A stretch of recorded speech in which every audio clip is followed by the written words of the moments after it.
All right, so here's just a little tip on some render files. I don't know if you guys have run into a slow playback yet. So this stuff, when I'm doing the proxies, I have a lot of effects on it, and it's not bad for playback. But as soon as I go to the actual originals, my playback's pretty bad. And moreover, when I'd be switching over to the Mac Mini, it literally was taking 2 hours to render from here to here because I have a depth map, I have blurring going on there, and apparently the Mac Mini just was having a really hard time with it.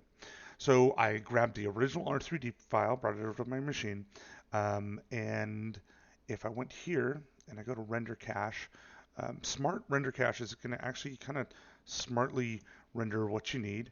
So you see there now it's stammering a bit, and for the most part, if you do it, you just put your playhead and you notice it's going to slowly just kind of chip away at your rendering here and then cause for automatic playback. So the idea is that you enable that and then during the computer's downtime it slowly just renders everything, which that's great, except when I do my export that's not going to help me with the Mac Mini at all because it's going to redo this process all over again because it's more of just a temporary render files.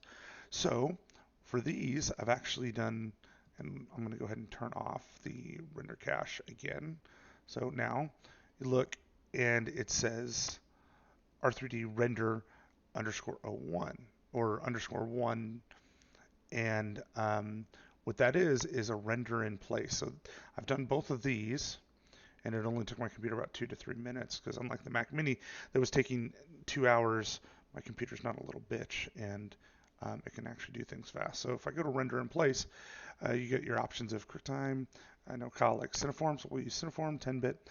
Add 24 frames just for good measure, and you can choose which sort of effects you want to apply.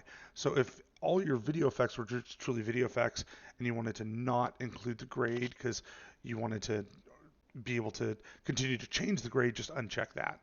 And then you can also select render at source resolution. Right now it's going to do it at timeline resolution. So let's go ahead and click render. And what I'd like to do is put that in a place that makes sense. So I'm going to go to the edit folder for that project, which this is LA Harbor, and this is my edit folder. And I'm going to go to GFX because I feel like that makes sense. It's kind of graphics, I guess. And then I made a folder called Resolve Renders, and that's where I'm going to put these. I don't get caught up, and then just there we go. That's mowing through. So literally something that was taking the Mac Mini 2 hours to render from here to here. This machine's going to blow through it, and then next time I do my export, it's going to be real fast.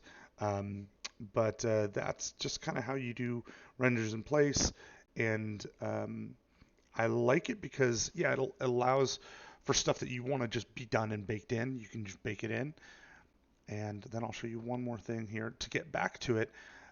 It's real easy too. That's not gone. You don't have to duplicate it. At first, I was like always duplicating my stuff, but you just right click on this and go decompose to original, and we're back to our actual originals with all my effects and everything, and I can go continue to change and then just do it again. It's going to continue to add render 3, 4, 5. It's going to continue to stack those things up if you decompose it and then you redo it. But at least it's real quick to get back to your original.